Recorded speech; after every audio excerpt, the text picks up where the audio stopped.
Hey everybody, before our podcast gets started today, Richard and I are starting a ministry that is very near and dear to our hearts.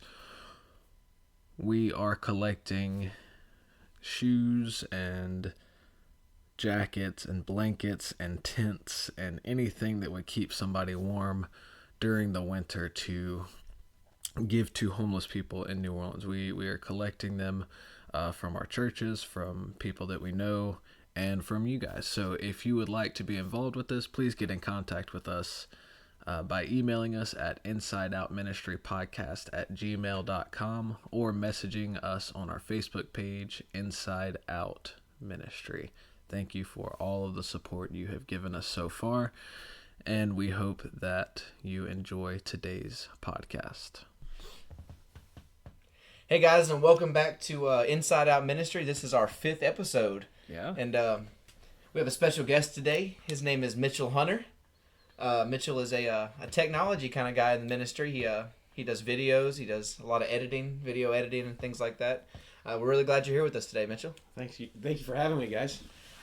So today, fitting with Mitchell's with us today, that our topic is going to be technology and ministry.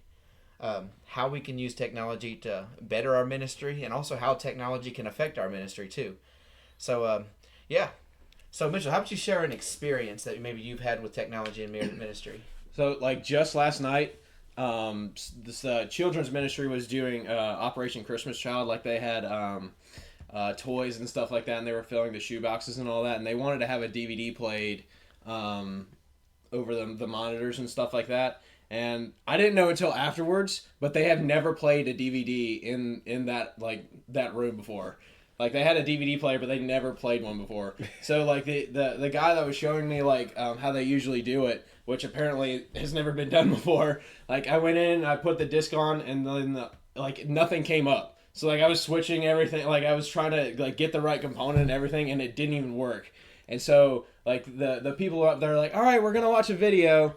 And so, I'm trying to pull up the video, but now there's just, 80 people staring at me, why is there not a video? So I was crap. So then afterwards they tell me, oh, yeah, we've never played a DVD in there before. I was like, well, that's fantastic. So for some of our younger viewers, can you explain what a DVD is? It's like a CD, but it shows video instead what is a of CD? audio. If they're not old enough to know what a DVD is, You're right. They definitely don't know what a Probably CD not is. gonna be DVD. Well, a CD, you want to take an 8-track and turn it into it. No, You got me there. yeah. What shape is a DVD? The Is it same. shaped like a D? It's the same shape as a Blu-ray disc. What's that? You got me there. I don't know if there's a modern equivalent that isn't a donut anymore. So I don't it's know. like a metal donut that's really I flat. feel like Blu-ray, no one ever cared enough to even figure out what a Blu-ray disc was. Yeah, probably not. Mitchell probably knows. But yeah, so some things in technology though, the biggest issue is that, a lot of youth ministers they're way too savvy with technology because that's all they want to use in ministry, or they just don't know anything about it. Right. But yeah, so some of the things that I've had to learn is my last church, the pastor was all about teaching me ministry strategies and all of these different things. And one of the biggest things he told me is that technology is something that we need to be able to use. Right. And he was really big on Google. And I had no clue about anything about Google. I used a little bit of Google Sheets a little bit, because you showed me that it didn't delete if documents. You mean yeah, Google Docs? if God decided to strike the earth down in an apocalypse, your Google Sheet would still save itself. That's what's important. Yeah. But because I used to use Microsoft Word, and I remember one time I wrote a whole entire essay, and I was 8 pages into this thing. It's about birds. I had to write a 15-page paper on birds, on a specific bird at that. That's pretty impressive. And the power turned off. I was at the church doing it, so hopefully he doesn't find out that I was doing that instead of doing my work. But the power turned off, and I was using Microsoft Word. And I lost 5 pages of bird information that I can't have back because it's I didn't care about the stuff that I was writing, so I didn't remember the stuff that I was You writing. never actually learned that stuff. You just kind of threw it down. You know how many Planet Earth episodes that is? 5 pages worth? The thing is, it was the whole entire, it was a 4-credit class. There was nothing, you didn't go to a class, you didn't do anything. It was hey, you need to write this 15-page paper about a bird. And its migration issues, how it did it. And you're supposed to say how you fed the bird and watch the bird. And I was just I Google search birds in Eunice, and that's all I did. Nice, there you go. Yeah, so I lost 8 pages on birds or 5 pages on birds, and I was just yeah. I might take an F in this class. That's the big thing, I guess, with technology is that if you're too dependent on it, then it can be a downfall. Just like I was just saying. So like, a good thing, they kind of made up for it. They just kind of explained what the video, explained, and instead of just showing the video, they just said it. But if you're too dependent on technology, then it can be a bad thing. But it's also a good thing, I think nowadays it's just like it makes the gospel so easy to access. Yeah. You know what I mean? And so like easy to put everywhere. So if two guys wanted to make a podcast about ministry, you can do that, and it can help a whole lot of people. You know what I mean? So like technology can be really handy and can help a lot of people. But like I said, if you're too dependent on it, and then also if you're it can also ruin your human interaction. You know what I mean? Yeah. Live streaming is a huge thing now.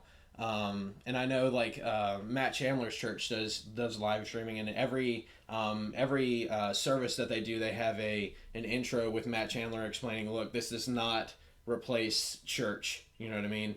Live streaming is for like if you're on vacation and you can't make the service or can't make it somewhere else, you can watch it on there. Or if you're a shut-in, like you just can't leave your house, then you can access it there. But it's not a good replacement of church because the church is a gathering of fellow believers to solemn assembly. Exactly. So I think that a big downfall in the church, we're not reaching people because a lot of churches want to avoid technology, and they have those legitimate fears of like this could replace our human interaction, or this is going to be something that may not work because we're not great at it. And so we kind of fall away from using technology. We don't want to depend on it.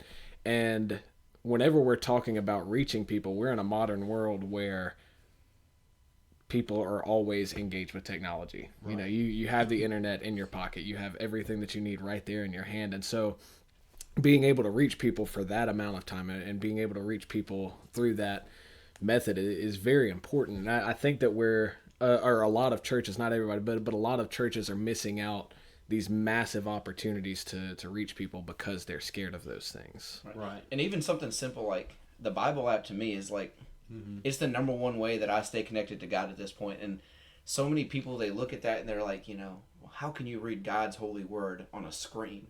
And like people take the physical aspect of the book and they make it about the book and not about what God has to say to you. And like the way that the Bible app works, and like, this is my encouragement to ministers, is that you literally can have any translation you want. You can highlight things. Like that's my biggest thing is like, and I'm a really bad line reader. So like if I have a small text, like I'll miss lines and it'll stress me out.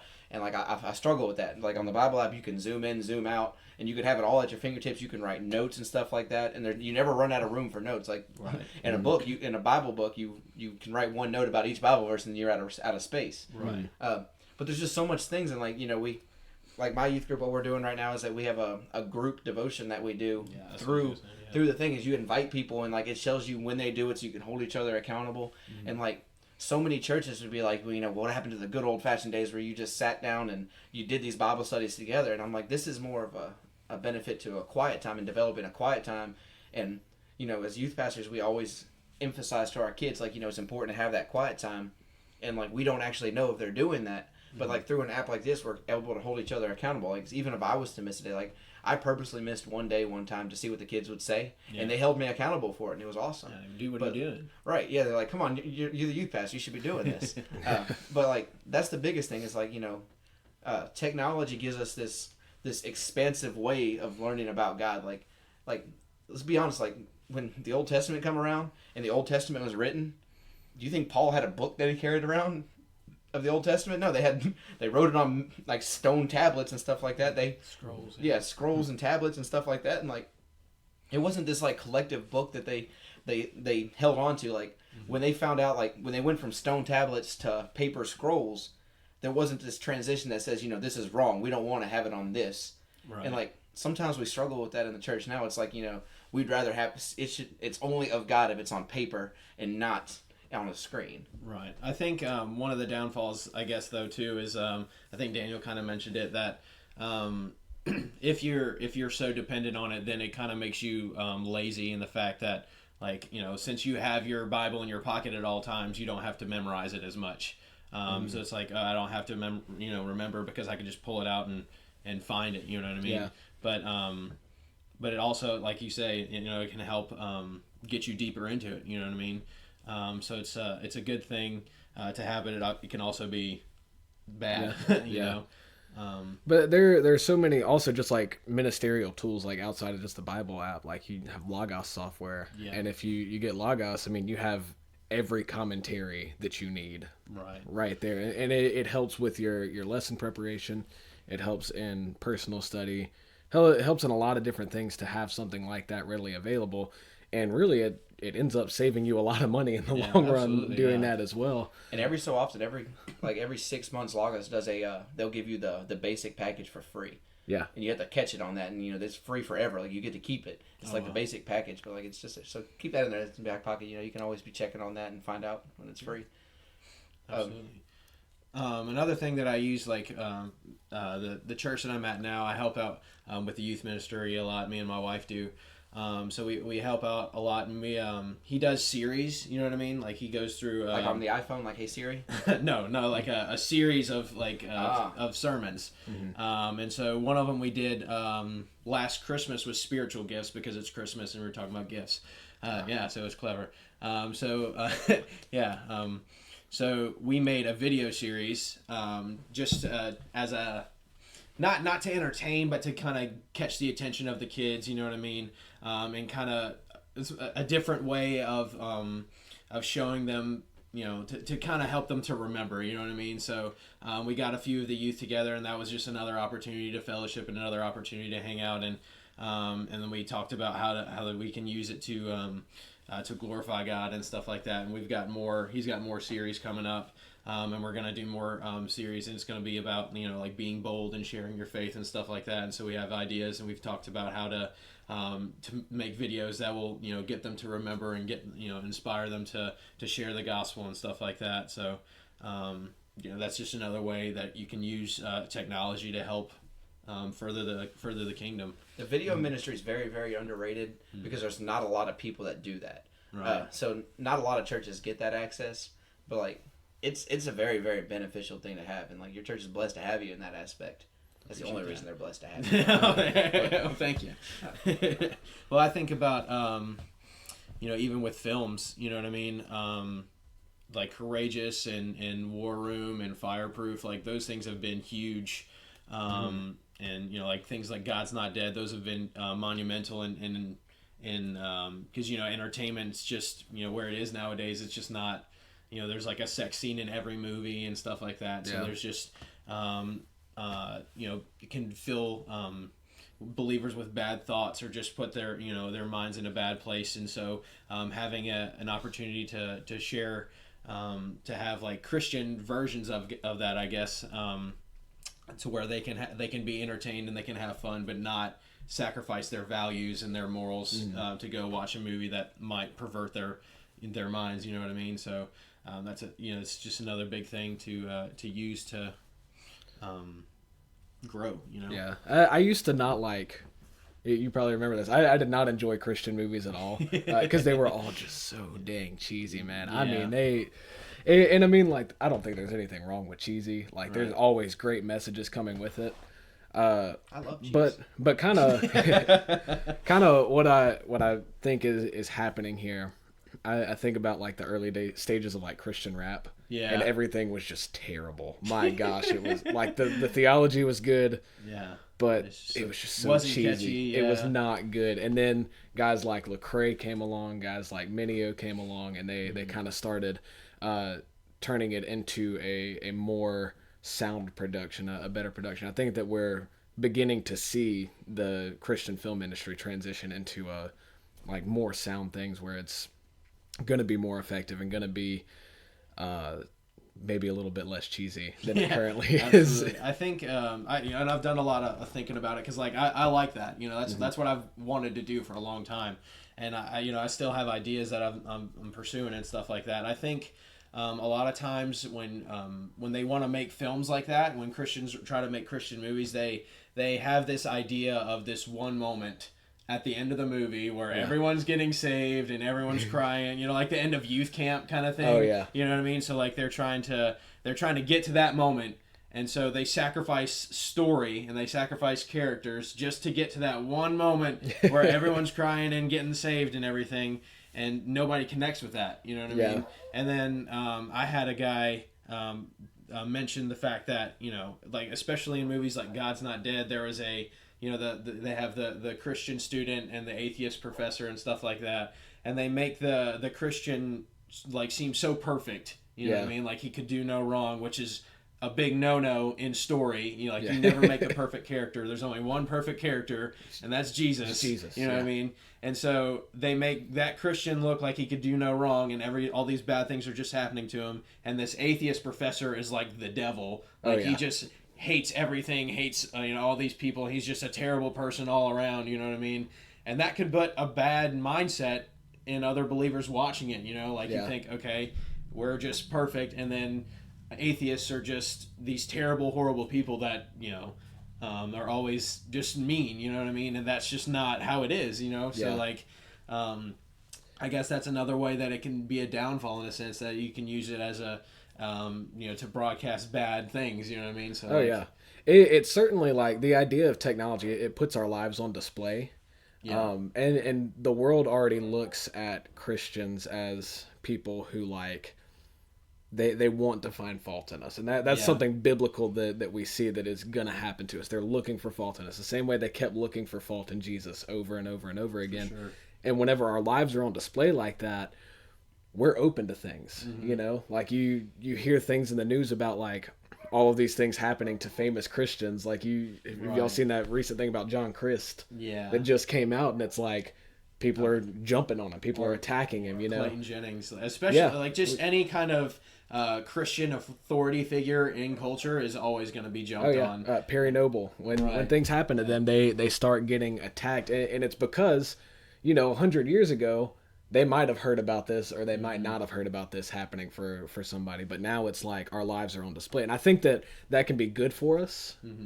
Also, because it makes us more accountable for what we're doing. Right, that's true. Yeah. We have to be more careful about the way we live, the way we present ourselves, and the way we're acting, not just in our physical presence, but also in our presence on the internet. Right. It's also like not only hard because like the world is watching, but also because Christians are watching, like or you know, people that even claim to be Christians, because like if you like post anything about Christianity, you know, and somebody finds it wrong, even if you like you're a fellow believer, they're still gonna crucify you if they think it's bad. Oh yeah. You know what I mean? They're like, no, that's not true. This is how it is. You know, so it's like it's so hard to be outgoing about your faith, even to fellow believers, because they're gonna disagree with you and they'll think that their opinion's better than yours. You know what I mean? So it's like it kind of turns into more of like infighting among Christians than it does with the outreach that we're trying to that you may be trying to do with your social media. Right, and part of that is like too with like the social media,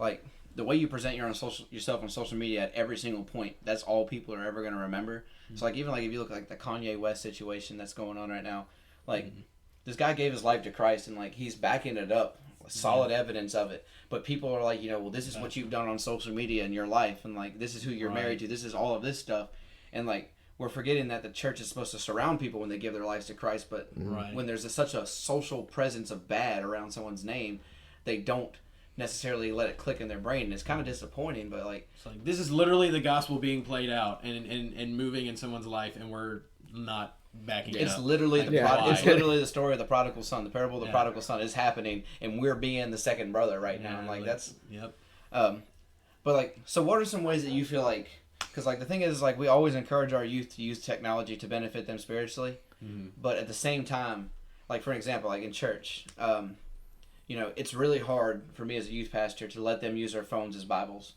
because when I'm speaking or when we're doing a Bible study, I know that their minds go other places, because the reason I know that is when I'm up there using my Bible in the middle of doing a lesson, my mind can go different places when I get text messages and stuff that come through. But like, so where's the happy medium, you think, Mitchell, of using technology and then also at the same time being able to put it away in certain situations? I guess like a big thing for that is knowing yourself. You know, like one time I don't. Did you guys go on that silent retreat at the BSU in Poplarville? I didn't know. So we went on that. I don't like being silent. That's the thing though. That's because we did that, and like you had to know yourself. Like if you knew that you were gonna get distracted with your phone, then put it away. If you knew that you could get distracted, you could put it on airplane mode. And so like that's I kind of have it right now, so we don't have any messages coming in. So you won't get distracted. You can't go on the internet. You know what I mean? So like I guess you just kind of have to know your boundaries and stuff like that. Like just like with anything, like with social media, even when you're not in Bible study or anything, you can just get distracted and scroll through Facebook forever. So you have to know your limits. You have to know if you're gonna get distracted. I wouldn't use your phone. You know what I mean? So like that's where a physical copy of the Bible would be good. But I guess a big thing, like I say, is just knowing your limits and knowing if you're if you can keep focus or knowing if you're going to get distracted, and just make the decision based off of if you're, can focus or not. So yeah, I think a big thing too, like from a student minister standpoint, like you have to know your students as well. Like I have certain students who I can just tell them like, put your phone away. You know, I have certain students that, I'm not going to let them use their Bible app because I'm not letting these other students use it. Right, you can't can't let them split up. It's but I know that if I let them use it, then they would just use it. But then I have one student who, and his mom told me to do this, so I'm not like singling him out. But like every time I see, like right before we're about to start, he's always on his phone, and I always ask him to give me his phone. And he's, okay. And then he hands it to me. His phone's always like 1,000 degrees. Like it always gives me like 3rd degree burns. I'm telling you, I don't have a thumbprint on my left hand anymore because of whenever I take his phone from him. His phone's probably like, help, help. But I have to. But here, listen to how slick this man is. He set his music to play, and he had like headphones that were Bluetooth connected. Oh man! And so he put those on, and I didn't notice. We went through our entire lesson, and then I look over, and he was just listening to music the whole time. And I was like, "Okay, you got me this time." Yep. So now I have to take his phone and his headphones before every single service. service. All of your electronics. Cheating has evolved. Like remember when we just had to like write it on the backside of our hand and like keep it closed? Like now kids like have AirPods and. Like they can just do about anything they want. They can be listening to an educational video while they're taking the ACT or something like that. Me and Mitchell had a teacher at the river that like whenever we would take a test, she would make us turn our hats backwards. And I was like, I would have never thought to write the answers on the bottom of the bill of my hat. But right, man, that's crazy. Apparently some people are smart enough to do that. So, but like one thing I want to talk about is because it's, organization skills with technology are at an all-time high. Like it's easy to do it. Absolutely. So when we talked about Google earlier, I know you guys are really familiar with it, but like there's some tools in Google that you guys probably don't know about. A lot of people don't know about. And the pastor at the last church, like I said, he was all hail Google on this side. Everything was Google. And like at first I was like, man, this is a lot to learn.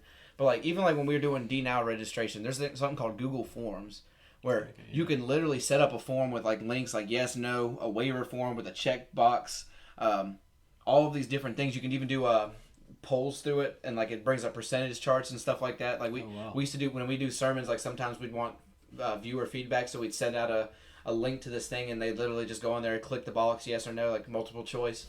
Right. But like what we do with our DNOW forms is what we're working on now. I've got it finished. I just got to get you guys a link and all that kind of stuff for it. But like what you can do is like you can literally, instead of having kids sign physical copies now, you can send a link to their parent saying, hey, sign this real quick, and they could put their t-shirt size, their grade, and all that. And what it does is it actually makes a file, and you can print it out, and it's got all of their t-shirt sizes, all of their grades, all of their genders, and like you can mix it up by those specific things. So you can see how many, if you want to know how many girls are coming overall, just boom, right there. How many 7th graders, boom.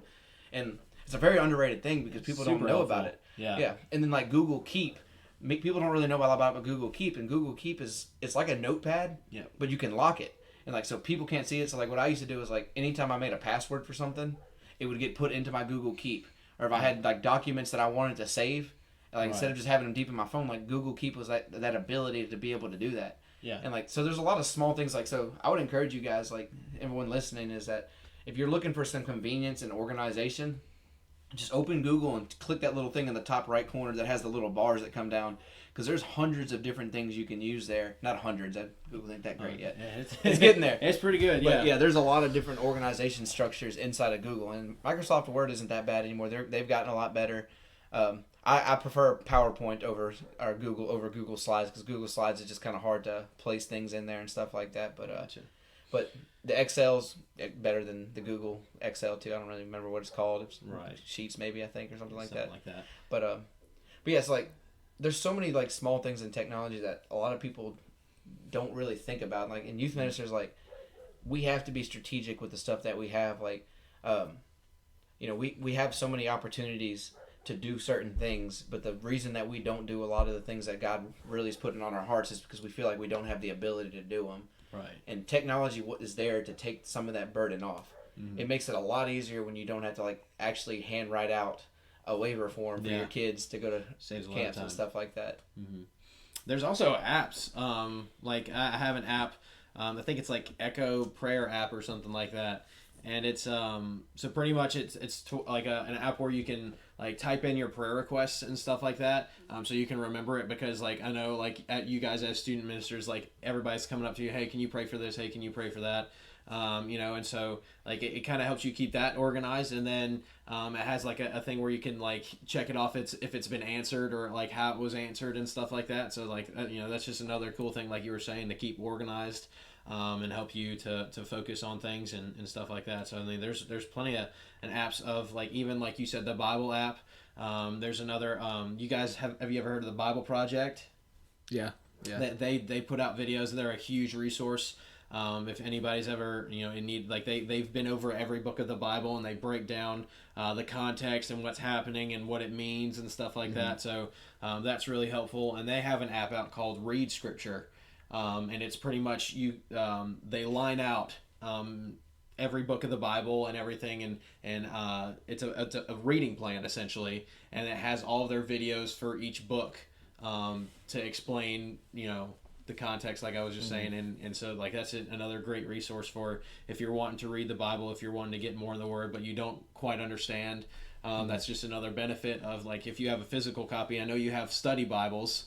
But I know like a lot of times when I'm reading and I have a study Bible and like I have a question on a verse, and then like they have the thing at the bottom for like if it's like chapter 21 verse 3, it has like at the bottom, chapter 21 verse 3, this is what it means. A lot of times, every time I had a question about a verse, I look down at the bottom and it's not there. Yeah. It's like every single time I was like, okay, come on. So they don't know either. Exactly. So it's like, well, dadgummit. And So that's like, the biggest thing is like so many people when they're like planning for sermons, planning for lessons, like they go old school and they're like, we're gonna do nothing but books. We have all these books, but like even there's some like times that I've looked at YouTube videos and like stuff like that. Like I did a series, one of my first series ever as a full-time youth pastor was on the churches in Revelation, and I would watch. I found this series online. I don't remember what it was called, but the guy literally just explained every single city in depth, like the history behind the cities, and like. Believe it or not, people, if you know the history behind the scripture, it's going to be a lot easier to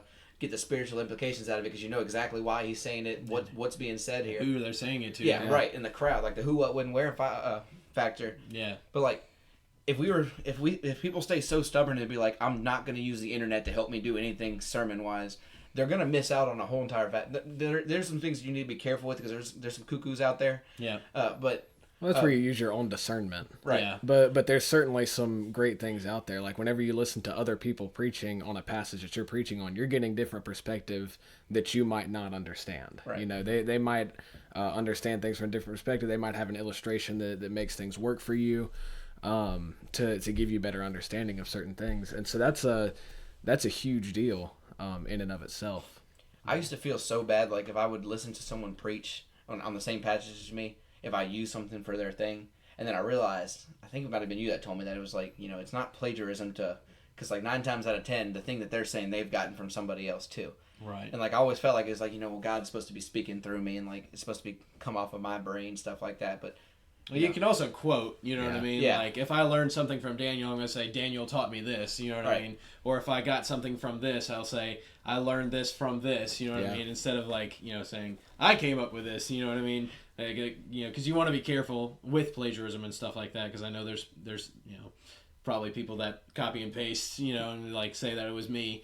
Like, I hope there's not, but, like, that's just something that's something you don't do. Right. But like Obviously. as a whole, you have this entire like the entire Christian model is that we learn from our teachers, like people who have poured into us and who have actively discipled us in our lives. And so a lot of the things that I talk about come from the people who have invested in me in my life. The things that I have learned, I teach because I learned them from somebody else. Yeah, that's true. Right. And one other thing I think is really important when it comes to like technology and just the generality of trying to remember things, because like you said, like with the prayer thing, is like the biggest thing with that kind of stuff is that people tell you things all the time, bits of information, and you need to remember these things. Mm-hmm. But what people don't realize is that when ministers are getting bombarded, like it's very easy to forget things because we have so much things on our mind. Mm-hmm. I would encourage using something like Google Keep or something like that. Like write things down. Absolutely. As soon as someone tells you something, write it down somewhere. Write it somewhere where it can't be deleted. That's why I like Google Keep, because it's not going anywhere unless you forcefully make it go somewhere. Right. And like, because in ministry, like our brains go everywhere. Like we can be one day we're like over here at the hospital with this kid, and the next day there's a baseball game over here for that same kid, and like you're like, thought you were in the hospital, but now you're playing a baseball game. Like, what you doing, kid? That's about how it goes. But yeah, it's like writing down things is very, very important. I think technology gives us the ability to do that because like not everyone wants to carry a pen and paper with them. That's weird. Like, I mean, it's not weird. People do it. My brother-in-law, he has I do to it, so. Well, you're weird. No, just kidding. Well, my brother-in-law, his job is like, he's an offshore job, and like 90% of his job is people calling him and like ordering parts and different things like that. And like he has to write down everything. He's got like a little notebook he pulls out of his back pocket and just writes it down. Yeah. And I'm just sitting here thinking, I was like, man, I need to get my life together. Like, the only thing that like makes me nervous with that is like, because like I write things down, but like I don't write it down in the same place. So like he keeps a book, so he's writing it down in that all like in that one book. But I have like 3 books, so like I'll write it down. You like cross-reference. Right, it's like which book did I write that down and in? the sticky note theory really can get confusing. Cause like that's what the good thing about technology is. Like you write it on your phone, you got your phone with you no matter what. Like you're like, okay, I'm supposed to do something here. Like I don't remember what. There's several times like I've like literally like walked somewhere at the church and like got to that spot and I'm like, what was I doing? What am I doing? And like if I write down what I'm doing, like, and where I learned that is that at the last church they started wanting to know everything I was doing at every single second. So I started having to write down my time sheets of like I was here for this long doing this kind of stuff, and I started realizing I was like, this kind of helps my life out in general. Like, like where do I need to be? Because sometimes I would forget where I was supposed to go or supposed to be. Like I would let the bigger things in my mind take over and like be like, okay, well I'm gonna go ahead and go there. Then I'd forget like the things that only take like 30 minutes to do that I'd skip over and then they wouldn't get done. Right. But yeah. So Daniel, you got any pains and joys that you can use with technology and things we can take away? I could talk about like one big thing that is a pain and a joy whenever it comes to people now experiencing technology in ministry. So more so than any other ministers in history, ministers now are readily available to everyone. And that's a great thing in some ways, and that's a terrible thing in some ways. And I don't know that I would say terrible as in like, oh my gosh, this is the worst thing in the world, but terrible as in like it certainly adds to the load that a minister is going to have. Like you have this idea of like a few hundred years ago, one pastor would be the pastor of 3 or 4 churches within one big area, and he would stop at one for a week and then go stop at another for a week and then go stop at another for a week. And so you didn't bring anything to him until he came back to you. Yeah. But now it's like you get text messages and phone calls and Facebook notifications and Instagram notifications and all of these different things from people in one day, and then they're going to get upset if you don't respond to them. They're going to get upset if you don't acknowledge what they've said to you.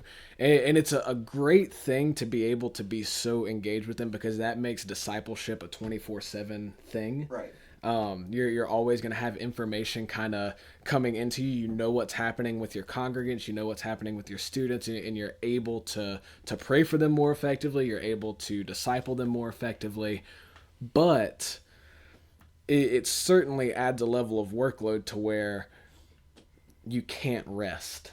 Right. So I think that we need to make sure that we make rest a point in the world that we have now, because in the past that wasn't something that you necessarily had to think about. Like rest came naturally because you weren't always being bombarded with something. And now we say, I want to be a good minister and I want to stay plugged into my congregants at all times. I want to stay plugged in with my students at all times. and we don't take time because of the technology we have. We don't take time to step back and get away from it. I remember when I was on my honeymoon after my wife and I got married, we basically said we had 10 minutes at the end of the night that we would look at our phones, and that was it. That was the only time during the day. The rest of it we were just spending with each other, just trying to take a step away from everything else at that point. Right. You got anything to add, guys? Yeah, so I think another like pain and joy for me is like every year it's a stress for me when I take my kids to church camp.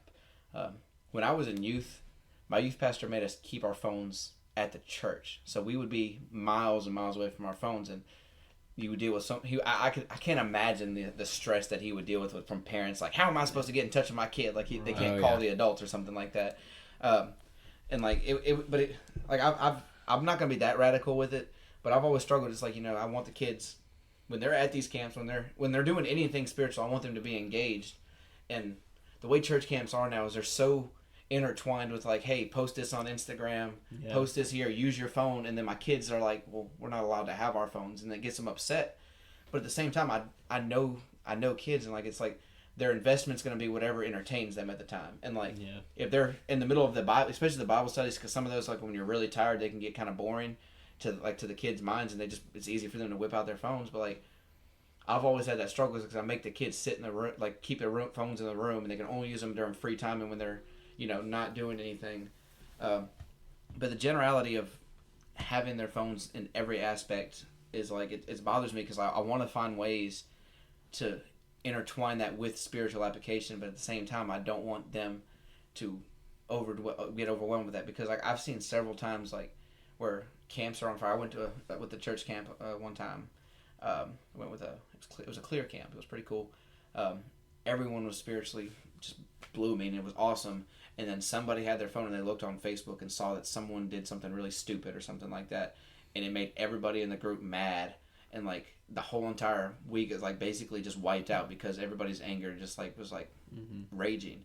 And like so like how do you protect your kids from the outside world when you're trying to give them this spiritual environment? Because that's what church camp is. It's taking them from the terrible things that they're dealing with at home and in their schools and in their environment, and bringing them here and just giving them Christ for like a whole week, just nothing but God. And it's really hard because like at the end of the days I'm always like hey, use your phones, call your parents, because that's my big thing is like every church camp I force my kids to call their parents and tell them that make sure they let them know that they're safe and having a good time. It's important for the parents to understand that, and they feel better about that kind of stuff, especially the parents that have trust issues with kids and they don't want their kids off without them. But at the same time, it's like it's like I beg my kids. I'm like, hey, try to stay off of social media. You can use your phone, play a game on your phone. I don't really care. Do something that helps you sleep at night, read your Bible. Preferably, but they're not going to do that. We all know that. E for effort. Yeah. F for failure, you mean? But yeah, it's like I thought it was A for effort. I say E because E effort. Yeah. You started making me question if efforts was spelled with an A for a second there. But it's not. It's like affect. That's where it got me. The affect. Yeah. But yes, like one of the biggest struggles is like it's a pain to help kids like focus on Christ when everything at their fingertips is obviously telling them not to focus on Christ. Right. And that's a pain to it, but at the same time, like there's so much stuff that you can do on the phones that help spiritually apply to them, because they're more receptive to technology teaching them about the gospel than books. Right. And that's just how generations go, is like the new thing's always going to be what helps people benefit off of it. And like as ministers, we can't be stubborn enough to be like, we're going to do it the good old-fashioned way, because the good old-fashioned way sometimes may not get the point across. Right. And like it's like being in it but not of it. You know what I right. mean? Yeah. And like we can't effectively disciple and talk to our youth if we're not going to do it a way that they can listen. Like we can blow our own horn and do things the way that we like it, but if we're not going to be humble enough to sit down and actually use the things that these kids think about, because like it's crazy because we're only 24, and like I say that right now because we're all the exact same age. No, we're not. We're 23 and you're 24. Yeah, you're 23, Richard. Do you know how old you are? I question that sometimes, actually. Like, I don't know, like, after 23 years, I really start forgetting. Like, 18 was a good one because you remember that. You're like, hey, I could buy cigarettes even though I'm not. And then, like, you remember and the 21 was like, I get the sideways license. Like, it's all that cool junk. And then, like, after that, it's been a blur. Like, am I 22, 23, 28, 29, 30? What am I? One day we're gonna ask Richard how old he is. And he's gonna be like, I'm between 60 and 80, somewhere in there. Oh, it's gonna be a blur. Past 50, I'm just not gonna care anymore. Right. If I make it that far. How old are you, Richard? I'm old. I'm gonna be one of those guys. Yeah, the old. I'm old. Don't ask me my age. There you go. And people probably get offended. They probably get offended by that because they really don't know, and they don't want to answer that. But anyways, like, even from the time when we were in high school, which was like 6 years ago, everything has changed about learning. Like, these kids are going into history classes and they're having virtual reality sessions of World War II. Like, they're physically seeing this. Like, our friend Steven, like, reenacted the whole entire World War II with his kids, and like in a history class. And like, that's not how we had to learn. We learned a different way, and like part of it is like we remember like, okay, well, we learned it this way, so this is how we're going to teach it because we're comfortable teaching it this way. But like, technology is the way of the future, and it's always been that way. Right. And technology may have not been electronics at one point. You know, technology was writing on from a stone to a piece of paper. Like, that was technology. And like, we can't be so stubborn to say that, you know, God can't work the way that these kids are. We have to meet people where they're at always. Like, we know that about evangelism. Like, we're talking, like, when we go reach people on the, like, homeless people, like, we're not expecting them to understand what we understand because they live a different thing. We're trying to reach them where they're at. Right. And like, the same thing is like, we look at kids and we don't want to do that because we want them to conform to the way that we're doing things. But like, that's my biggest thing about technology is that we have to be able to learn it. Like, to do the evangelism, it's on our effort. It's not on their effort, because there's zero effort in telling someone about Jesus on their side. They just listen. But we have to be able to find the way to do it effectively. Right. Technology is a good way to do that. Yeah. Right. So Mitchell, how would you say that we could pray for somebody whenever it comes to engaging in technology with our culture, and effectively using that to reach out to people? Definitely a good way to pray is, thinking about their motivation, because all this, that's what it boils down to. You talk about with your kids, they use, like, they have their phones at night and they have the choice either to read their Bible or to play games and look at Facebook and stuff like that. So I guess pray for their hearts, obviously, to want to be able to draw closer to God and not just waste hours doing something pointless that's not going to last. So that's a big thing to do that, to pray for their motivation and what their thought life and all that, and their hearts. And then we can just pray that, for the future of technology, I guess, that people have in mind that, to spread the gospel and to use the things that are around them to spread the gospel and to teach and to inform people about the gospel and the Bible, and just continue to use people to create tools that make it easier to learn, so just basic. Absolutely. All right. So we are going to transition to one of my favorite parts. Shouldn't be my favorite part, but it is. It is our segment called The Funny Church Signs. Cheesy church signs. Today, cheesy church signs, but they're also really funny. So it was really ironic how this whole week worked, because we got a new mic, and I hope you guys can be able to tell that, and hope it sounds better to you guys, and it's not as aggravating hearing my loud voice through this mic. But so this whole week is like, we brought Mitchell in because he's good with technology, he's good with the mics, he understands them. And then when I was taking my wife on a date, I saw a church sign, and Mitchell was going to tell you what this church sign said. But it goes with this lesson. It goes with this really well. So go ahead and tell us what it is, Mitch. It's like, put the phone down and call Jesus. Yes. It said, put the cell phone down and call Jesus. Those two things are mutually exclusive. Like, you can't put the phone down and then call somebody. Right. That's what I thought was funny. And it's like, I'm thinking about this church, and it's like, it's one of those things like we talk about how do you evangelize to anybody in, like, with anger. Like, that's an angry statement. Like, they saw someone in the church had their phone out, and they were like, I'm tired of this, so I'm putting it on the church side. Yeah, I don't think I've ever heard somebody tell me to put the phone down in a very kind way. It's like, put the dang phone down. Like, they're always upset about They it. have to be like old and country, apparently. Oh, yeah. Oh, they have put to the be. phone down. Yeah. Well, it's always my grandpa every time. So. Right, and like, it's crazy to me because, like, for all of these church signs, there has to be somebody like a deacon or somebody like a staff member of the church that has to take every letter down and put every letter up. Oh, yeah. Of So these signs. They're like, consciously knowing what they're saying. And exactly. But like, the whole point of these videos, like this segment, is like, it's like, the fact is we get the thing is like, how is that reaching somebody? Yeah. And this one to me is just like, this is one of those churches, like, they'll probably not be here in like 20 years because like cell phones are the way of the future, and like this is probably one of those churches that wouldn't let you preach with an iPad or with an iPhone. Like, I'm probably gonna tell you that. Like, I can't imagine going up front and like having my phone out, and they're like, someone from the stands stands up to me as I'm preaching, put your phone down, Call Jesus. throws a hard carver KJV at me or something like that. Just throws a 1611 at me, like, use this. Breaks your nose with it, man. Yeah. Oh man. Well, other than that, thank you all for tuning in to Inside Out Ministry Podcast. Mitchell, thank you again for joining us today. We hope you enjoyed it, and we will be talking to you again next week.